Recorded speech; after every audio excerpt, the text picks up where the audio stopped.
1,00,000 మంది శివభక్తులతో కలిసి మహారుద్రాక్ష పూజలో పాల్గొనండి. వెంటనే కాల్ చేసి మీ పేరును నమోదు చేసుకోండి. నమస్తే, welcome to Suman TV. Present మనతో పాటు ఉన్నారు అనలిస్ట్ డాక్టర్ నందూరి రవికుమార్ గారు. నమస్తే సార్. నమస్తే sir, Nandu's world scam already మీరు ఫాలో అవుతున్నట్టే ఉన్నారు.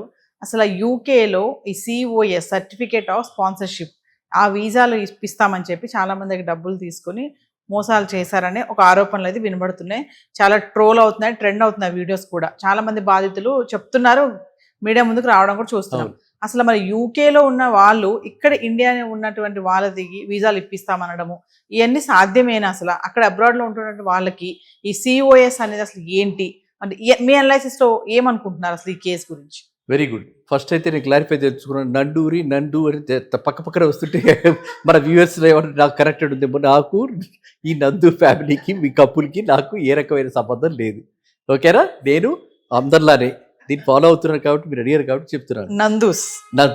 నందు ఫ్యామిలీ, నందు కపుల్ వీళ్ళు ఏం చేశారంటే cos certificate of sponsorship.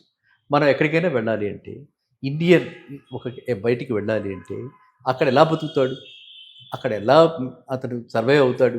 Because అది మన ఇండియన్స్కి కూడా మనకి అది గర్వకారణం. అక్కడ వాళ్ళకి కూడా అంటే ఎవరికి, యూకే వాళ్ళకి కూడా, యూకే గవర్నమెంట్కి కూడా ఇక్కడి నుంచి అక్కడికి వెళ్ళిన తర్వాత అక్కడ ఎవరైనా ఇండియన్ సూసైడ్ చేసుకున్నాడు, ఇండియన్ రోడ్డు మీద అడుక్కుంటున్నాడు అంటే అది వాళ్ళకు కూడా బిలో ప్రిస్టేజే కదా. వాళ్ళ సిటీ, వాళ్ళ నేల మీద ఇలాంటివి జరుగుతాయి కదా.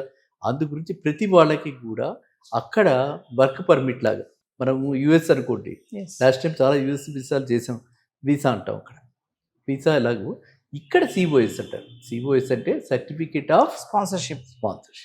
అది ఉంటే, పర్మిషన్ ఉంటే, జెన్యూన్ అయితే మనం అక్కడికి వెళ్ళొచ్చు, అక్కడ ఉండొచ్చు, అక్కడ ఎంప్లాయ్మెంట్ టేకప్ చేయొచ్చు, లేకపోతే అక్కడ ఏదైనా చదువుకు వెళ్తే ఆ చదువుకి మనం పర్స్యూ చేసుకోవచ్చు. ఈ విధంగా యూకేలో ఆ రూల్స్ అన్నమాట, రూల్స్ అండ్ రెగ్యులేషన్స్. ఫస్ట్ ఎంట్రీకి కావాల్సింది, లీగల్ ఎంట్రీకి కావాల్సింది సిఓఎస్.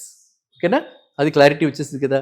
ఇక రెండోది, ఈ కేసులో, ఈ పర్టికులర్ కేసులో మన పిల్లలందరికీ తెలుసు. ఇప్పుడు ట్రంప్ దెబ్బకి మనం కూడా చెప్పుకోవడం జరిగింది. అయితే 1 year బ్యాకే చెప్పినట్టున్నాం. ఇప్పుడు కూడా 1 year బ్యాకే ట్రంప్ దెబ్బకి మన వాళ్ళకి చాలా కష్టము, అక్కడ గగనము, ఇంకా వెళ్ళటం కష్టం. వెళ్ళటం అన్నది విరమించుకుంటే మంచిది, ఇది చాలా కష్టకాలం రాబోతుంది మనం అప్పుడే అనుకున్నాం.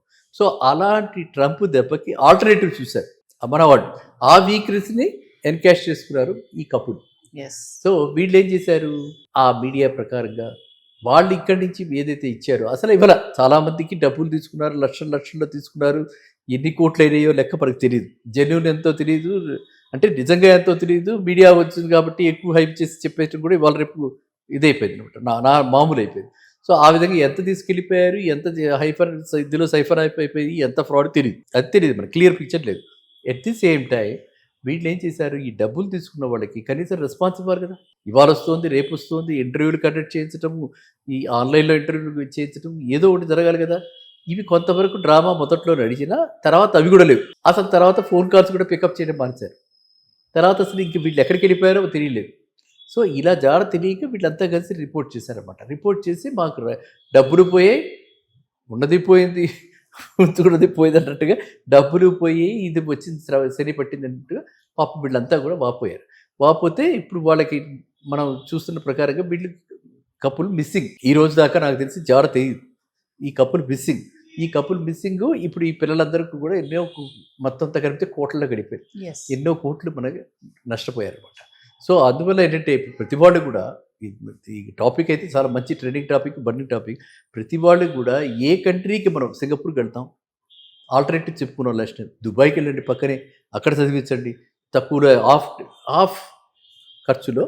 దుబాయ్లో యూఎస్ డిగ్రీ వస్తుంది, సింగపూర్లో అలాగే వస్తుంది. సేమ్ యూఎస్ ఎఫిలియేటెడ్ యూనివర్సిటీస్ తోటి మనకు అక్కడ వస్తుంది. సో ఎందుకు వెళ్ళాలి యూఎస్కి, ఎందుకు వెళ్ళాలి యూకేకి? మనకు జెన్యూన్గా చక్కగా కన్సల్టెంట్స్ ఉన్నారు. ఈ కన్సల్టెంట్స్ ద్వారా, ఓకే, నేను కూడా గతంలో చెప్పడం జరిగింది, ఈ కన్సల్టెంట్స్ ద్వారా, బికాజ్ నేను బ్యాంకులో ఉన్నప్పుడు ఎడ్యుకేషన్ లోన్స్ నా ఫేవరెట్ సబ్జెక్ట్. మనం స్టార్ట్ చేసిందే ఎడ్యుకేషన్ లోన్, గుర్తుందా? సో ఈ సీజన్ కాబట్టి అలా ఎడ్యుకేషన్ లోన్స్ లేదా ఇలాంటివి ఏది కావాలన్నా కూడా ఐఎమ్ ఆల్వేస్ దేర్. కానీ అలా కన్సల్టెంట్ ద్వారా, జెన్యూన్ కన్సల్టెంట్ ద్వారా వీసా కరెక్ట్గా తెచ్చుకుని అక్కడికే వెళ్ళాలి. ఇది lesson. Moral of the story ఏంటంటే, మనము ఎవరిని నమ్మే ప్రశ్న లేదు. ఇవాళ గ్లోబల్గా స్క్రూటినీ బాగా ఉంది. Yes. డ్యూ డెలిజెన్స్ అంటాం. అంటే బాగా బ్యాక్గ్రౌండ్ చెక్స్, వీడు ఎక్కడైనా సివిల్లో కూడా స్టూడెంట్ సివిల్లో డిఫాల్ట్ అయినా కూడా వాడికి కూడా వీసా రావట్లేదు. ఈ విధమైన పరిస్థితుల్లో ఇంత కఠోరంగా ఉన్నప్పుడు వీళ్ళు ఈ విధంగా అంటే అమాయకత్వం అంతే. మనం ఏం చెప్తా దానికి? అంటే సార్ ఇప్పుడు యూకేలో వాళ్ళు ఆల్రెడీ సెటిల్ అయిపోయి ఉన్నారు, సెటిల్ అయ్యారు అక్కడ వాళ్ళు. మరి వాళ్ళు ఈ సిఓఎస్ అనేది, సర్టిఫికేట్ ఆఫ్ స్పాన్సర్షిప్ అనేది ఎట్లా వాళ్ళు ఎలా చేద్దాం అనుకున్నారు? అంటే వాళ్ళకి రైట్స్ ఎట్లా వచ్చినాయి? యూకేలో ఆల్రెడీ సెటిల్ అయిపోయిన ఇండియన్స్ ఎవరైతే ఉన్నారో, అంటే ఒక ఫ్యామిలీకి ఒక్కొక్కళ్ళు కావాలి కదా. నాకు ఎవరో ఇంట్లో పని వాళ్ళు కావాలి, నాకు లేకపోతే ఏదో బిజినెస్ రన్ చేస్తున్నాను, ఒక రిసెప్షనిస్ట్ కావాలి, లేకపోతే ఒక అకౌంటెంట్ కావాలి, ఇలా ఎవరికైనా కూడా మన బ్యాంక్ బ్యాలెన్స్ చూపించి సర్టిఫికేట్ ఆఫ్ స్పాన్సర్షిప్ ఇవ్వచ్చు. అర్థమైందా? సో మన ఇండియన్స్ని ఆ విధంగా చూపించి వీళ్ళంతా ఉన్నారు, వీళ్ళు బలానా ఆయన మీకు ఇస్తాడు, బలానా ఆయన వాళ్ళకి ఇస్తాడు అని, అలా వీళ్ళకి అవసరం ఉంది వాళ్ళకి అవసరం ఉంది అని చెప్పి వీళ్ళందరినీ కూడా సెమీ స్కిల్డ్ జాబ్స్, మోస్ట్లీ ఇవన్నీ సెమీ స్కిల్డ్, ఏదో సాఫ్ట్వేర్ ఇంజనీర్స్, తర్వాత సైంటిస్టులు, ఆ పెద్ద పెద్దవి కాదు, లో ఎండ్లో జాబ్స్. అప్పుడే బీటెక్ కంప్లీట్ చేస్తుంటాడు, అప్పుడే ఎంటెక్ చేస్తుంటాడు. వాడికి ఎవరికైనా సరే ఆశే కదా. యూకే పౌండ్ స్టెర్లింగ్ కూడా పౌండ్స్ కూడా చాలా కాస్ట్లీగా ఉన్నాయి కదా. సో ఆ విధమైన భ్రమలో పడి, ట్రాప్లో పడి వీళ్ళు ఇలాంటివి వస్తుందని చెప్పి, నాకే కన్సల్టెన్సీ అక్కడ జాబ్ ఉంది, నాకే అక్కడ సాఫ్ట్వేర్ ఫామ్ ఉంది, ఈ విధంగా మన ఇండియన్స్ వాళ్ళ పేర్లు కోట్ చేశాడు. ఎంతవరకు అందులో యూకే సిటిజన్స్, నేను క్లారిఫై చేస్తున్నంటే అక్కడ ఉన్న సిటిజన్స్ ఎంతవరకు ఇన్వాల్వ్ అయ్యి ఉన్నారు అది మనకు తెలియదు. ఎందుకంటే అక్కడ కూడా చాలా స్ట్రింజెంట్ నామ్స్. ఇక్కడలా మనకి ఎందుకంటే మనం చూస్తే ఎక్కడ చూసినా సరే క్రిమినల్గా ట్రీట్ చేస్తారు, ఫైనాన్షియల్ అఫెన్సెస్ని క్రిమినల్గా ట్రీట్ చేస్తారు. మనకు ఇండియాలోనే కొంచెం లీనియన్స్ ఎక్కువ, వేరే కంట్రీస్ చాలా సివియర్గా ఉంటుంది. కాబట్టి నా ఉద్దేశంలో ఈ సిటిజన్షిప్ ఉన్నవాడు ఎవరు కూడా ఇందులో ఇన్వాల్వ్ కాకపోయి ఉండొచ్చు. కానీ ఈ కపుల్కి యాక్సెస్ ఉంది కాబట్టి అలాంటి వాళ్ళ డేటాబేస్ తీసి ఎంత హ్యాపీగా హ్యాకింగ్లు ఎలా జరుగుతున్నాయి, ఏ రోజు ఏది నిజమో తెలియట్లేదు కదా, హ్యాకింగ్లు జరిగిపోతున్నాయి. అలా ఏదో హ్యాకింగ్ చేసి వీళ్ళు నా ఉద్దేశంలో అలాంటి లెటర్స్ అరేంజ్ చేసి వీళ్ళకి చూపించి ఆ డబ్బులు తీసుకుని ఆ తర్వాత సరిగ్గా ప్రాసెస్ చేయక కొంతమంది, ఇంకా నేను లేటెస్ట్గా విన్న ప్రకారం కొంతమంది అక్కడికి వెళితే ఇది ఫేక్ సిఓఎస్ అని కూడా కొన్ని కేసులు అలా కూడా రావటం జరిగింది. కాబట్టి ఇది మొత్తం చూస్తే ఈ ఉదంతం అంతా చూస్తే కూడా ఇట్ ఈజ్ జస్ట్ మనందరినీ కూడా ఆకర్షితులను చేసి, భ్రమకి గురి చేసి ఒక fraud. Thank you. Thank you.